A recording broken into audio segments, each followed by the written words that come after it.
ಮಾಗಡಿ ಪುರಸಭೆಯ ನೂತನ ಅಧ್ಯಕ್ಷರಾಗಿ ರಮ್ಯಾ ನರಸಿಂಹಮೂರ್ತಿ ಹಾಗೂ ಉಪಾಧ್ಯಕ್ಷರಾಗಿ ರಿಯಾಜ್ ಅಹಮದ್ ಕಾಂಗ್ರೆಸ್ ಪಕ್ಷದಿಂದ ಆಯ್ಕೆಯಾಗಿದ್ದಾರೆ. ಈ ಬಾರಿ ಜೆಡಿಎಸ್ಗೆ ಟಾಂಗ್ ಕೊಟ್ಟು ಕಾಂಗ್ರೆಸ್ ಪಕ್ಷ ಅಧಿಕಾರ ಹಿಡಿದಿದೆ. ನೂತನವಾಗಿ ನಡೆದಂಥ ಪುರಸಭಾ ಚುನಾವಣೆ ನಮ್ಮ ಪಕ್ಷದ ಅಭ್ಯರ್ಥಿಗಳಾಗಿ ಎಲ್ಲ ಸದಸ್ಯರುಗಳ ಸಹಕಾರದಿಂದ, ಅಂದರೆ ನಾವು ಏನು 11 ಜನ ಇದ್ದೋ 11 ಜನ ಸದಸ್ಯರ ಸಹಕಾರದಿಂದ ಸನ್ಮಾನ್ಯ ರಮ್ಯಾ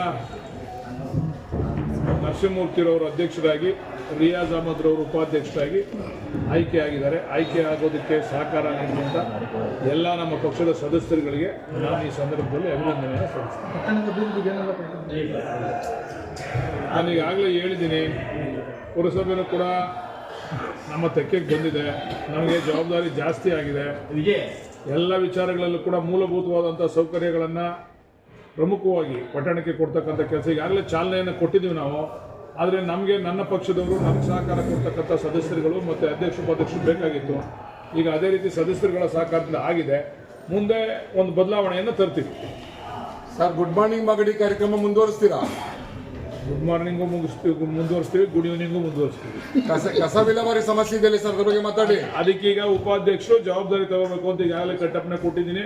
ಉಪಾಧ್ಯಕ್ಷರು ವಿಶೇಷವಾಗಿ ಕಸ ವಿಲೇವಾರಿ ಬಗ್ಗೆ ಜವಾಬ್ದಾರಿ ತಗೊಂಡು ಎಲ್ಲೆಲ್ಲಿ ಯಾವ ರೀತಿ ಕ್ರಮ ತಗೋಬೇಕು ಅದನ್ನು ಪ್ರತಿನಿತ್ಯ ವಾಚ್ ಮಾಡಬೇಕು ಅಂತ ಹೇಳಿದ್ದೀನಿ. ಒಳಚರಂಡಿಗೆ ಈಗ 60 ಕೋಟಿ ಅಡಿಷನಲ್ ಅಮೌಂಟನ್ನು ಕೊಡಿಸೋದಕ್ಕೆ ಈಗಾಗಲೇ ಸರ್ಕಾರದ ಪ್ರಸ್ತಾವನೆ ಹೋಗಿದೆ.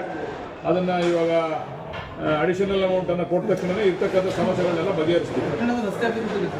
ರಸ್ತೆ ಅಭಿವೃದ್ಧಿಗೆ ಈಗಾಗಲೇ 20 ಕೋಟಿ ಹಣ ಕೊಟ್ಟಿದ್ದೀವಿ. ಪ್ರಮುಖವಾದಂಥ ರಸ್ತೆ ಅಭಿವೃದ್ಧಿಗೆ, ಒಳಗಡೆ ಇರ್ತಕ್ಕಂಥ ರಸ್ತೆ ಅಭಿವೃದ್ಧಿಗೆ ವಿಶೇಷ ಅನುದಾನ ತಗೊಂಡು ಈಗಾಗಲೇ ಮುಖ್ಯಮಂತ್ರಿಗಳು ಮೊನ್ನೆ ನಡೆದಂಥ ಕಾರ್ಯಕ್ರಮದಲ್ಲಿ ಹೇಳಿದ್ದಾರೆ. ಮಾಗಡಿಗೆ ಏನೇನು ಅನುದಾನ ಬೇಕು ಎಲ್ಲವನ್ನು ಕೊಡ್ತೀನಿ ಅಂತಕ್ಕಂಥ ಆಶ್ವಾಸನೆಯನ್ನು ಕೊಟ್ಟಿದ್ದಾರೆ. ಖಂಡಿತ ಅದನ್ನು ಮಾಡ್ತೀವಿ. ವಿಶೇಷವಾಗಿ ಸರ್, ಪುರಸಭೆ ಆಡಳಿತ ಚುರುಕುಗೊಳಿಸ್ತಾರೆ ಹೇಗೆ ಸರ್? ಅದಕ್ಕೆ ನಾನು ಹೇಳಿಲ್ವಾ, ಈಗ ಶಾಸಕರು ಮತ್ತು ಆಡಳಿತ ಒಂದೇ ಪಕ್ಷದಾಗಿರೋದ್ರಿಂದ ಚುರುಕು ಆಗ್ತಿಲ್ಲ. ನ್ಯಾಚುರಲ್ ಆಗಿ ಆಗಲೇಬೇಕು. ಮಾಡದೇ ಇರ್ತಕ್ಕಂಥ ಅಧಿಕಾರಿಗಳನ್ನ ಎತ್ತಂದಿಲ್ಲ.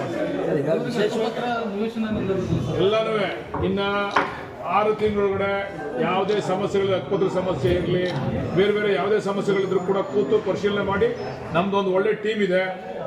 ಎಲ್ಲ ಪುರಸಭಾ ಸದಸ್ಯರು ನೂರ್ತಿರ್ತಕ್ಕಂಥ ಪುರಸಭಾ ಸದಸ್ಯರಿದ್ದಾರೆ. 2 ಬಾರಿ ಗೆದ್ದಿರ್ತಕ್ಕಂಥ ಸದಸ್ಯರುಗಳಿದ್ದಾರೆ.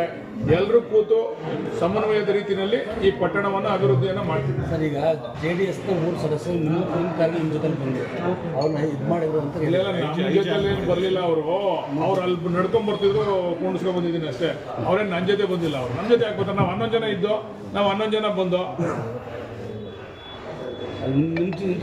ನೀವ್ ಯಾಕೆ ನಮ್ಮ ಜೊತೆ ಬಂದ್ರು ಅಂತ ಹೇಳ್ತೀರಾ? ನಮ್ಮ ಜೊತೆ ಬಂದಿದ್ದಲ್ಲ ಅವರು. ಕಾರಲ್ಲಿ ನಡ್ಕೊಂಡ್ ಬರ್ತಿದ್ರು. ಯಾಕೆ ನಡ್ಕೊಂಡು ಹೋಗ್ತಾ ಇದ್ದೀರಾ ಅಂತಂದ್ರೆ, ಇಲ್ಲ ನಮಗೆ ಬಿಟ್ಬಿಟ್ಟು ಹೋಗ್ಬಿಟ್ಟವ್ರು, ಅವರು ನಮ್ಮನ್ನು ಕರ್ಕೊಂಡು ಹೋಗಿಲ್ಲ ಅಂತಂದ್ರು. ಅದಕ್ಕೆ ಕುಣಿಸ್ಕೊಂಬಂದು ಇಲ್ಲಿ ಬಿಟ್ಟು ಅಷ್ಟೇ ಒಳಗಡೆ. ಈಗ ಅಧ್ಯಕ್ಷರಿಗೆ ಎಷ್ಟು ಮತ ಬಂದಿದೆ? 11 ಮತ. ಅವ್ರಿಗೆ ಎಷ್ಟು? ಯಾರು ನಾಮಿನೇಷನ್? ಅವರು ನಾಗರತ್ನಮ್ಮ ಅಂತಕ್ಕಂಥವ್ರು ನಾಮಿನೇಷನ್ ಮಾಡಿದ್ದಾರೆ. ಪಾಪ ಸೋಲ್ತಕ್ಕಂಥ ಸಂದರ್ಭದಲ್ಲಿ ಬೇರೆಯವ್ರನ್ನ ಮಾಡಿಸ್ತಾರೆ, ಗೆಲ್ತಕ್ಕಂಥ ಸಂದರ್ಭದಲ್ಲಿ ಒಬ್ಬರನ್ನ ಮಾಡಿಸ್ತಾರೆ. ಅವರು ಸೋಲ್ ಖಚಿತ ಆದ್ಮೇಲೆ ಪಾಪ ಆಯಮ್ಮನ್ನ ಬಲಿಪಶು ಮಾಡಿದ್ರು ಅಷ್ಟೇ. ಇವರೇ ಟೂರ್ ಕರ್ಕೊಂಡೋಗಿ 4 ಜನ ಸದಸ್ಯರನ್ನ ಮೊದಲು ಬಂದ್ಬಿಟ್ಟವ್ರೆ. ಅವ್ರ ಜೊತೆ ಟೂರ್ಗೆ ಹೋಗಿದ್ರು. ನೀವು ಅವ್ರದ್ದೆಲ್ಲ ವಿಡಿಯೋ ಹಿಡಿಯಲ್ಲ, ನಮ್ಮನ್ನ ಮಾತ್ರ ವಿಡಿಯೋ ಹಿಡಿತೀರ ನೀವು. ಸರ್, ಒಟ್ಟಾರೆ ಅಧಿಕಾರ ಪಾರ್ಟಿ ಆಫೀಸ್ ಬಂದ್ಬಿಟ್ರು ಅಂತ ಹೇಳಿದ್ರು ನಮಗೆ. ನಾವು ಅಲ್ಲಿಂದ ಬರಬೇಕಾದ್ರೆ ಅಣ್ಣ ನಮ್ಮನ್ನು ಕರ್ಕೊಂಡು ಹೋಗೋಣ, ನಾವು ಬರ್ತೀವಿ.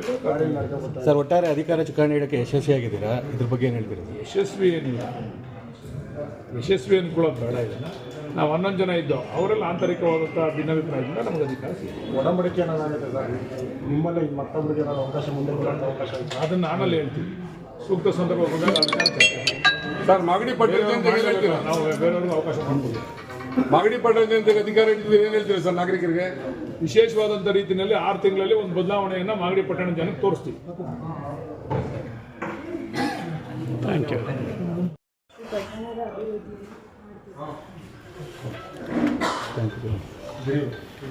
ಶಾಸಕರಂತ ಎಚ್ ಬಾಲಕೃಷ್ಣ ಅವರು ನಮಗೆ ಅಧ್ಯಕ್ಷರಿಗೆ ಮತ್ತು ಉಪಾಧ್ಯಕ್ಷರಿಗೆ ಅಧಿಕಾರ ಕೊಟ್ಟಿದ್ದಾರೆ. ಇದು ಭಾಳ ಉತ್ತಮವಾಗಿ ನಿಭಾಯಿಸ್ಕೊಂಡು, ಇಬ್ಬರು ಸೇರಿ ಇದು ನಿಭಾಯಿಸ್ಕೊಂಡು ಹೋಗೋಂಥ ಕೆಲಸ ಮಾಡಿ.